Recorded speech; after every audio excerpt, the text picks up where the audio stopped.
수요예배 나오신 여러분 모두에게 하나님의 은혜와 평강이 가득하시기를 주님의 이름으로 축복합니다.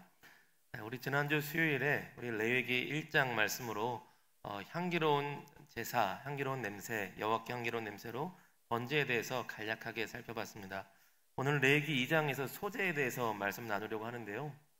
약간 성경 공부 같을 수도 있고 좀 딱딱할 수도 있습니다. 그래서 오늘은 지난주에는 또 레위기가 출애굽기하고 어떻게 이어지는지 말로만 좀 설명을 드렸는데 오늘은 좀 도표로 제사의 종류도 한번 정리하고 또 출애굽기하고 어떻게 내용이 이어지는지 간략하게 설명하면서 소제로 넘어가려고 합니다. 도표 한번 보실까요? 레위기를 통해서 우리에게 알려주시는 구약 성경의 제사는 총 5가지의 제사가 있습니다. 우리 1장에서 봤던 번제와 그리고 소제, 화목제, 속죄제, 속건제라는 5가지의 제사가 있습니다. 크게 큰 카테고리로 이 5개가 전부입니다.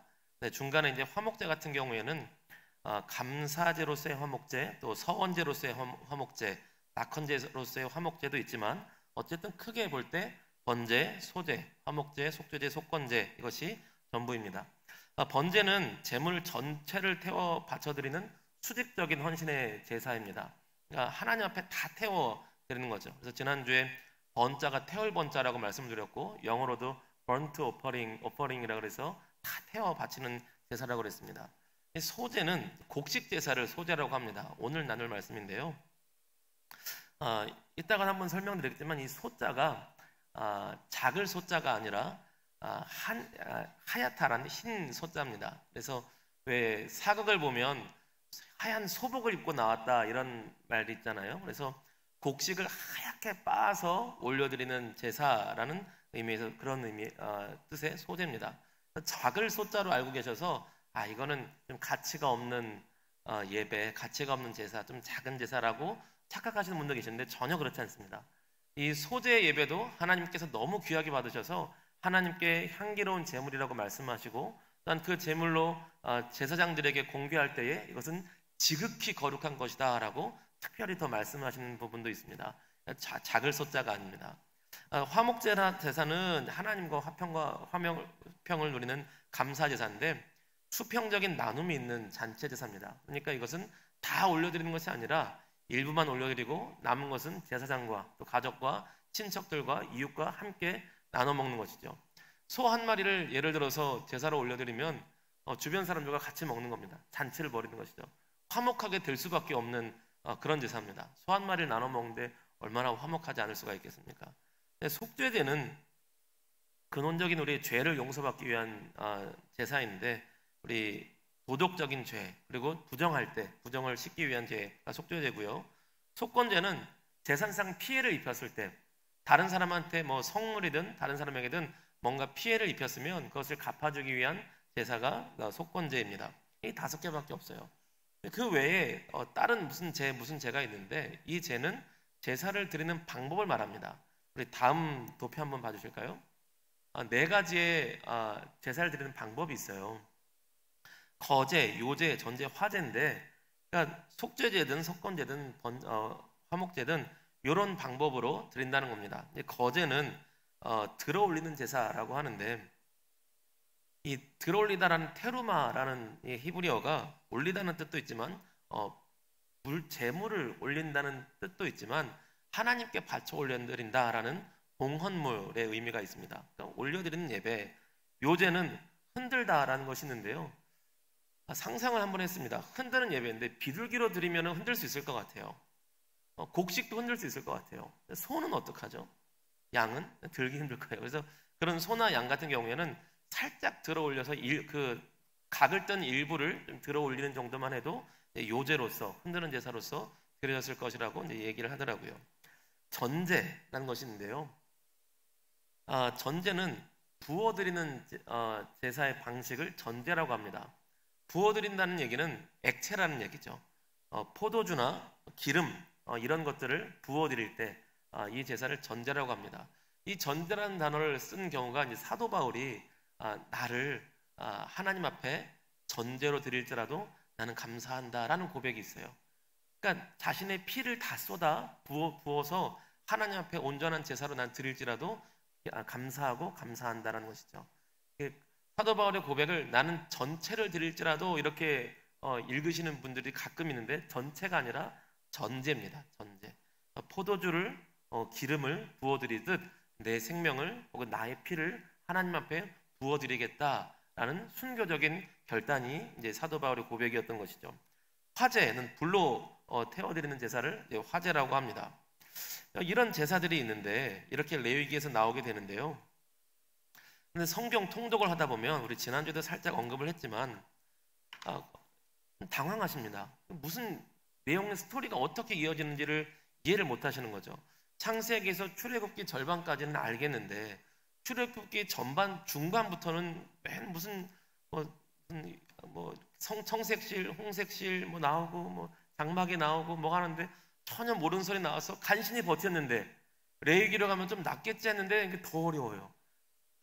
도무지 이게 무슨 내용이 흘러가는 건지 이해가 안 돼서 어려워하시는 분들이 있습니다. 그래서 창세기에서 출애굽기는 무슨 내용이 이어지는지 아시니까 출애굽기에서 레위기로 이어지는 게 어떤 내용인지를 좀 설명을 드리려고 합니다. 또 도표를 한번 봐주십시오. 출애굽기에서는 먼저 하나님께서 구원을 베푸시죠. 이게 유월절 사건입니다. 홍해죠. 하나님께서 오직 하나님의 능력과 권세와 은혜로 이스라엘 백성들을 구원해 주셨습니다. 이스라엘 백성들이 애굽에서 구출되는데 그들의 공로와 능력은 전혀 없이 오직 하나님을 믿고 신뢰하는 믿음으로 하나님의 능력 가운데 구원함을 받았습니다. 그러고 나서 구원받은 그 백성들과 언약을 맺어주시죠. 나는 너희를 구원한 여호와다 하시면서 십계명을 주시고 이 말씀들로 언약을 맺으면, 계약을 맺으면 나는 너희 하나님 되고 너희는 내 백성이 될 것이다. 그러면 이제 너희가 내 백성이 된다면 나는 너희 가운데 성막을 짓고 너희와 함께 살 것이다. 언약을 맺습니다. 그리고 성막을 어떻게 하면 지을 것인가? 이렇게 지어라. 이렇게 짓겠습니다. 이렇게 짓고 있습니다. 완성했습니다. 하는 내용이 출애굽기 절반을 차지합니다. 그리고 출애굽기 끝부분에 드디어 시내산 정상에서 있으셨던 하나님의 영광이 성막으로 다 옮겨가세요. 그런데 그 영광이 얼마나 컸는지, 얼마나 웅장하고 위대했는지 그 모세조차도 감히 성막에 못 들어갔다는 표현이 있습니다. 하나님의 영광이 성막에 임하실 때 너무나 강력해서 모세가 성막에 못 들어갔다는 거예요. 그렇게 성막이 완성되고 나서 레위기로 이어지는 겁니다. 그 성막에서 하나님께서 그 성막을 회막이라고 부르시며 미팅 텐트라고 우리 지난주에 얘기했었죠. 미팅 텐트라고 부르시면서 이 성막은 나 혼자 거룩하게 있기 위한 성막이 아니라 내가 너희들과 함께 살며 너희를 만나기 위한 회막이다. 만날 회자를 써죠. 미팅 텐트. 그리고 거기서 모세를 부르셨습니다. 기억을 더듬어 보세요. 이 부르셨습니다가 와이크라 혹은 와이크라라고 하는데 그것이 원래 레위기의 제목이라 그랬어요. 레위기의 제목은 와이크라라고 합니다. 번역하면 부르심이에요. 부르심. 자칫하면 레위만 읽는 책, 레위에 대해서 배우는 책이라고 우리가 착각을 하고 싶지만 레위기의 원래 책 제목은 부르심입니다. 부르심. 첫 단어가 부르심이에요. 제가 이렇게 권면드렸었죠. 레위기하고 괄호한 다음에 지루한 책, 따분한 책, 어려운 책이라고 하지 마시고 이제부터는 레위기하고 괄호한 다음에 부르심의 책 이렇게 여러분 마음속으로 써놓으시기를 바랍니다. 하나님의 백성으로 부르시는 것이고요. 하나님의 자녀로 부르시고 하나님의 은혜의 자리로 부르시고 하나님의 사랑의 자리로 부르시고 그리고 하나님과 함께 살아가는 거룩한 주의 백성으로 더 나아가서 제사장 나라로 사명의 자리로 불러주시는 겁니다. 하나님께서 오늘도 저와 여러분을 부르셨기에 저와 여러분이 이 자리에 있는 줄로 믿습니다. 그리고 이제 레위기를 넘어가면 그 성막에서 부르신 그 하나님과 같이 교제하기 위해 죄 있는 인간이 어떻게 하나님과 만나며 교제하며 사랑할 것인가를 알려주신 내용이 제사제도죠. 이 제사를 통해 죄사함을 받고 화목제를 드리며 너희가 나와 함께 살아가는 것이다. 그리고 그 레위기 후반부로 가면 일상의 삶에서 어떻게 살아가야 될 것인지를 알려주세요. 정리하면 하나님 사랑, 이웃 사랑이 되는 것이 레위기 전체죠. 하나님과 제사제도를 통해서 사랑하고 이웃과 이렇게 살아가라. 이웃과 살아가라는 방법이 너무나 중요했습니다. 왜냐하면 오랫동안 애굽의 노예살이를 했기 때문에요. 하나님 백성다운 삶을 살 가능성이 전혀 없었어요. 여러분, 그 정글에 버려진 아기 같은 경우에 뭐 10대 때 데리고 오면 사람답게 말을 하지 못하는 경우를 보지 않습니까?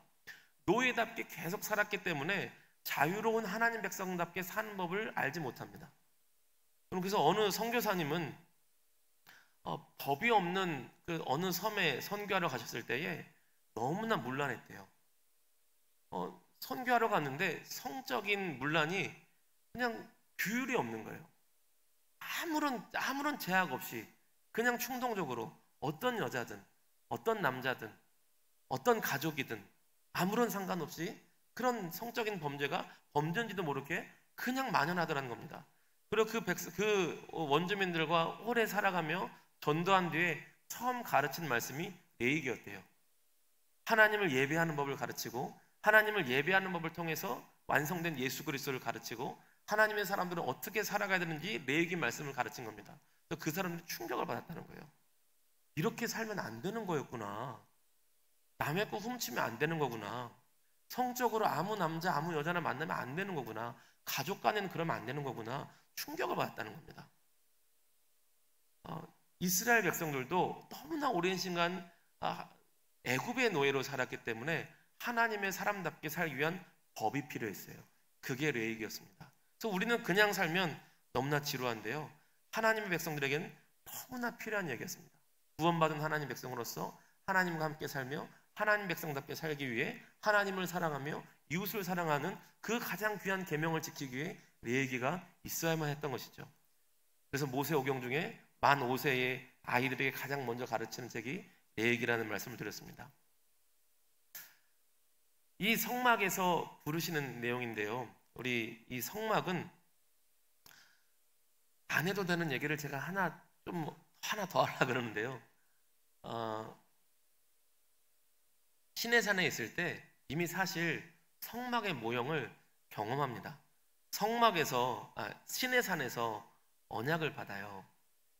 시내산에서 언약을 맺고 그리고 번제를 위한 소 12마리와 화목제를 위한 소 12마리를 잡아서 양동이 2개 받습니다. 그래서 양동이 하나는 제단에 뿌리고 양동이 하나는 장로들에게, 이스라엘 대표하는 장로들에게, 사람들에게 뿌려서 피로써 언약을 맺습니다. 피를 사람에게 뿌린 언약은요, 그때가 처음이자 마지막이에요. 그런데 그 모습이 성막하고 너무나 닮아 있습니다. 우리 그림 한번 보여주실까요? 시내산을 상징한 건데요. 산 정상에는 모세가 산 정상까지 나아가고요. 하나님의 영광이 구름처럼 이렇게 있습니다. 나름 그려본다고 그렸는데 그냥 이해해 주세요. 그리고 백성의 대표들이 최대한 높은 곳까지 올라오고요. 그리고 정상에서 가까운 구역, 제일 먼 구역에 모든 백성들이 있고 그것에 제단을 놓고 제사를 드립니다. 근데 다음 장면 하나 보여주실까요? 성막하고 너무나 닮아 있어요. 지성소는 대제사장만 들어가지 않습니까? 아침 모세만 맨 위 꼭대기에서 언약궤도 십계명도 받아오듯이 하나님께만 나아가는 것처럼 대제사장만 들어갈 수 있는 지성소가 있죠. 그리고 성막은 제사장만 들어갑니다. 그리고 모든 백성들이 성막 뜰에서 제사를 드리며 하나님께 나아갈 수 있죠. 시내산 자체가 성막의 모형이었습니다. 그리고 이 성막의 모습 그대로 하나님의 영광이 임재하게 되는 것이죠. 우리 아까 아침에 피를 2 양동이에 받는다 그랬는데 피의 언약, 피를 뿌리는 언약이라 그랬는데요. 그 피의 언약과 또 언약을 맺자는 말씀을 보면 그냥 무서운 말씀인 것처럼 느껴질 수가 있어요. 우리 출애굽기 19장 5절에서 6절 말씀인데요. 출애굽기 19장 5절에서 6절 말씀 한번 같이 읽어보시겠습니다. 같이 읽습니다. 세계가 다 내게 속하였나니 너희가 내 말을 잘 듣고 내 언약을 지키면 너희는 모든 민족 중에서 내 소유가 되겠고 너희가 내게 대하여 제사장 나라가 되며 거룩한 백성이 되리라. 너는 이 말을 이스라엘 자손에게 전할지니라. 아멘. 근데 이게 옛날 번역이라 너네가 내 말 잘 들으면 내 백성 될 거야. 막 이렇게 좀 무섭게 말씀하시는 것처럼 들려요. 그런데 사실은 이것이 굉장히 영광스러운 말씀입니다. 여기서 너희가 내 소유가 되겠고 내 언약을 지키고 내 언약을 맺으면 너희가 내 소유가 될 것이야. 그러면 야, 우리가 무슨 물건인가? 소유물인가? 이렇게 들릴 수가 있어요. 근데 이 소유란 단어가 세굴라라는 단어인데 그냥 내가 될 거야가 아니라 귀중품이 될 거야, 보물이 될 거야, 보화가 될 거야, 이런 뜻입니다. 그러니까 그동안은 이집트의 노예였는데 노예 취급을 하시는 것이 아니라 하나님께서 너희가 나랑 언약을 맺고 내 백성이 된다면 너희는 온 열방 앞에, 온 세계 앞에 나의 보물이야.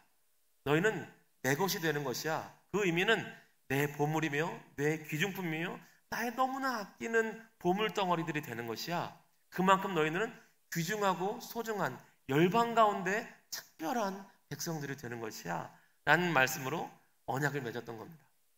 여러분, 이 말씀이 오늘도 그대로 역사하시는 줄로 믿습니다. 하나님께서는 저와 여러분을 하나님의 특별한 보물 같은 작품으로 여기시고 특별히 사랑하시는 애정으로 주님의 백성, 하나님의 자녀 삼으신 줄로 믿습니다. 그렇게 언약을 맺고 그렇게 성막을 지으셔서 하나님의 영광 가운데 미팅 텐트, 회막으로 부르셨습니다. 그리고 번제에 대해서 번제로서 하나님과 교제하는 법을 1장에서 알려주셨고요. 2장에서 소제를 알려주세요. 우리 2장 1절 2절 말씀 한번 보시겠습니다. 같이 읽겠습니다. 누구든지 소제의 예물을 여호와께 드리려거든 고운 가루로 예물을 삼아 그 위에 기름을 붓고 또 그 위에 유향을 놓아 아론 자손 제사장들에게로 가져갈 것이요 제사장은 그 고운 가루 한 움큼과 기름과 그 모든 유향을 가져다가 기념물로 제단 위에서 불사를 지니 이는 화제라 여호와께 향기로운 냄새니라. 아멘. 소제는 처음 말씀드린 것처럼 하얀 가루, 고운 가루로 껍질을 벗겨내고 마치 소도 가죽을 벗겨냈던 것처럼 껍질을 벗겨내고 곱게 빻아서 기름을 붓고 그 위에 유향을 놓아서 하나님 앞에 드리는 제사입니다. 이 무교절이 끝난 다음에 첫 이삭을 드릴 때는 이제 보리인데 그 다음 이제 77절에는 미래 제사를 드렸어요. 그런데 77절의 첫 소득은 이제 보리 추수가 50일간 끝나고 미래 추수를 하는 시기였기 때문에 밀로 드렸는데 둘 중에 더 귀한 것이 밀이었다고 합니다. 그래서 더 귀한 것으로 드리면 무교절 끝나고 첫 예물 드릴 때는 이제 보리로 드렸지만 기왕이면 이제 점점 더 첫 예물 드리는 것을 강조한 것은 그리고 곡식 제사는 권면한 것은 밀이었다 그래요. 밀이 더 귀해서 우리나라에서 보리보다 쌀을 더 귀하게 여기는 것처럼 보리보다 밀을 여기는 것이 이스라엘 문화라고 합니다. 고운 가루로 기름을 붓고 유향을 놓아드리는데 이렇게 한 움큼을 떠서 드린대요. 그럼 나머지는 제사장에게 주는 겁니다. 왜냐하면 제사장은 땅이 없어서 농사를 못 져요. 나머지는 제사장들이 먹을 수 있도록 식량으로 내어주는 겁니다. 그러면 곡식을 빻은 가루를 넣고 그 위에 기름을 붓고 유향 덩어리를 넣은 다음에 이렇게 한 움큼이 아니라 이렇게 한 움큼이래요. 이렇게 얘기하면 목사님 어떻게 알아요? 봤어요? 근데 못 봤습니다. 못 봤어요. 본 적이 없습니다. 저는 한국을 떠난 적이 없어요. 못 봤는데 이 레위기를 너무나 사랑해서 반쯤 미쳐 계신 교수님이 계세요. 박사 논문도 레위기를 쓰는 교수님께 이제 물어봤더니 그분이 그렇다 그러더라고요. 그래서 그런 줄 알고 있습니다. 이렇게 뜬대요. 이렇게 떠서 요거를 받쳐드리고 나머지를 이제 제사장의 가족들이 먹을 수 있는 것으로. 근데 그것조차 지극히 거룩한 것으로 여겨서 드렸다고 합니다. 다음 표 한번 보여줄까요? 이제 소제, 그 전 거예요. 너무 빨리 하셨습니다. 소제, 곡식으로 드리는 제사. 소제. 예. 작은 제목 소제가 아니라 하얀 가루로 드리는 제사, 밀가루라 그랬는데요. 우리 한문으로는 하얗다는 소자인데 히브리어로는 민하라고 합니다. 민하. 번제하고는 조금 차이가 있는데 번제는 히브리어로 올라라고 해요. 올라. 그리고 깜짝 퀴즈 하나 들으면 맞출 수 있을 만한 퀴즈인데 히브리어 올라가 한국어로 무슨 뜻인지 아십니까? 맞추실 수 있어요. 찍으실 수 있습니다. 히브리어 올라가 한국어로 무슨 뜻일까요? 번제를 올라라 그러는데 히브리어 올라가요. 한국어로 올라갑니다. 재미없으시군요. 저는 되게 재밌었는데 히브리어 올라라는 것이 한국어도 올라가입니다. 그래서 하나님께 다 올려드린다는 그 번제가 히브리어로 올라입니다. 근데 이 올라는 기본적으로 소, 양으로 드리고 물론 뭐 염소나 비둘기로 드려도 되지만 소제라는 이 제사 민하는 곡식으로 드리는 예배잖아요. 소로 드릴 수 없을 때, 양으로 드릴 수 없을 때, 정말 형편이 안 될 때 하나님께서는 곡식으로 드려도 정성스럽게 마음을 다해 드릴 때 그 예물을 받으십니다. 그런데 그 뜻이 너무나 중요한데요. 민하라는 것이요, 선물이라는 뜻입니다. 선물. 하나님께 나를 선물처럼 드리는 제사가 민하예요. 단순히 그냥 곡식으로만 기억하실 것이 아니라 하나님께 나를 선물로 드리는 제사가 민하, 소제다, 이렇게 기억하시면 좋겠습니다. 이것이 중요한 거예요. 예배를 드리는 분들이, 어떤 분들은 그런 분들이 있어요. 예배를 꼭 뇌물처럼 하나님께 드리는 분이 있어요. 내가 이 정도 예배 드렸으니까 하나님 이 정도는 해주셔야 됩니다.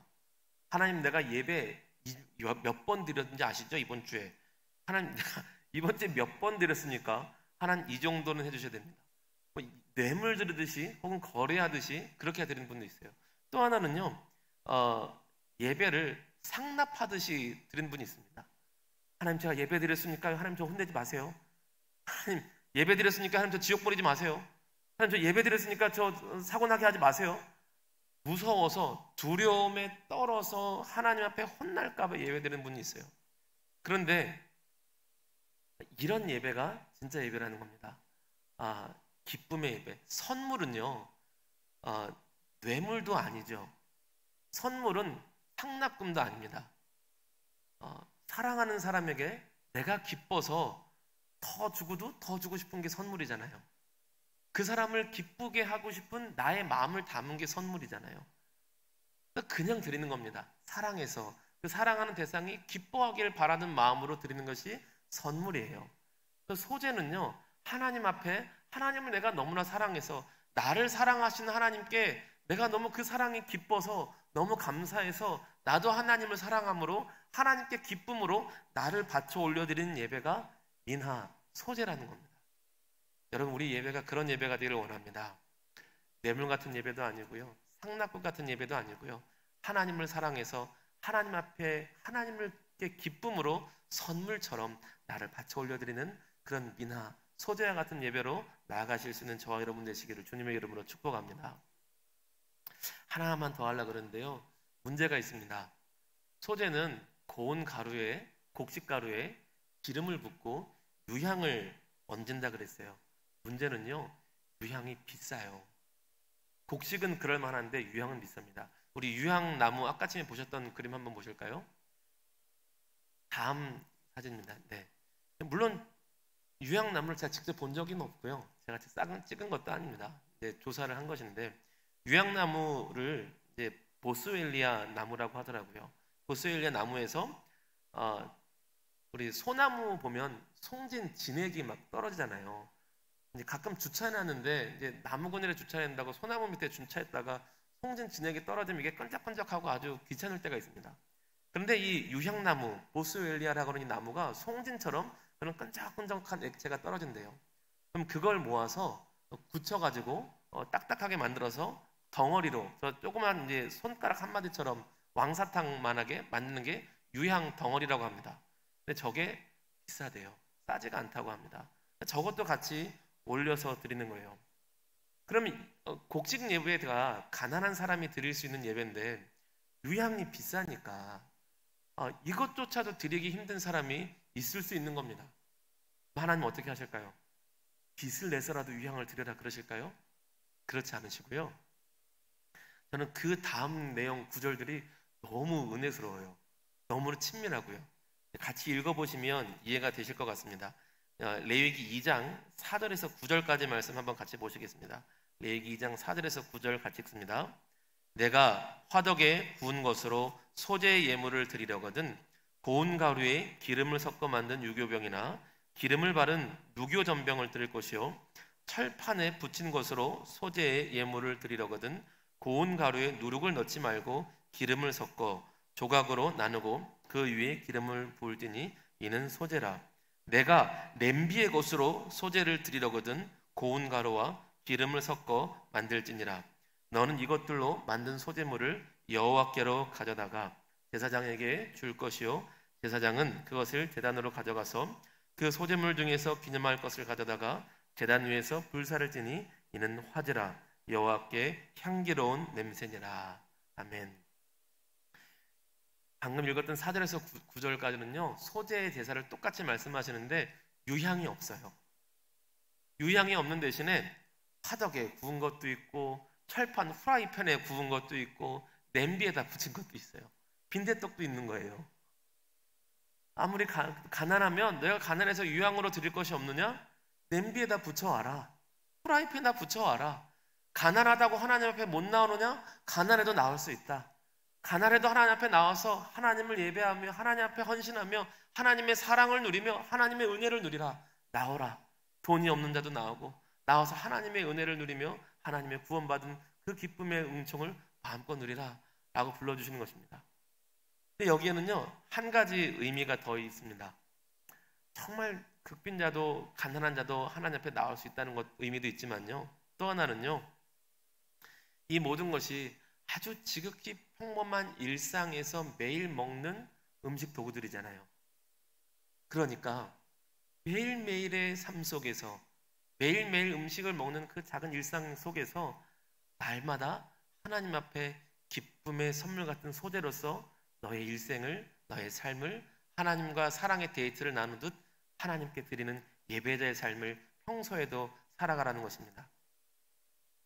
주일에만 하나님 사랑합니다가 아니라 매일 식사하는 그 평범한 식사의 자리를 기억하면서 오늘 하루, 매일 하루 하나님께 하나님의 사랑을 받으며 하나님의 사랑을 누리며 하나님을 기뻐하는 소재의 예물로 날마다 하나님과 데이트하듯 그렇게 살아가는 믿음의 사람, 예배자의 삶을 살아가라는 주님의 부르신 것이죠. 여러분 우리가 예배를 드릴 때에 이런 소재의 마음이 우리에게 있기를 원합니다. 하나님 앞에 기쁨으로 드리는 선물, 그 선물이 예배당에 올 때만 있는 것이 아니라 일상의 삶에서 하나님을 사랑하며 하나님을 기뻐하며 그러니까 나를 먼저 사랑하신 그 하나님을 감사하며 하나님과 데이트하듯 하루하루 살아가는 그런 예배자의 삶, 교회에서만이 예배자가 아니라 날마다의 삶에서 하나님을 사랑하는 예배자의 삶을 살아갈 수 있는 저와 여러분 되시기를 소원합니다. 그래서 날마다의 삶이 하나님을 기쁘시게 하는 거룩한 하나님의 사람들 다 되시기를 다시 한번 주님의 이름으로 축복합니다. 네, 기도하겠습니다.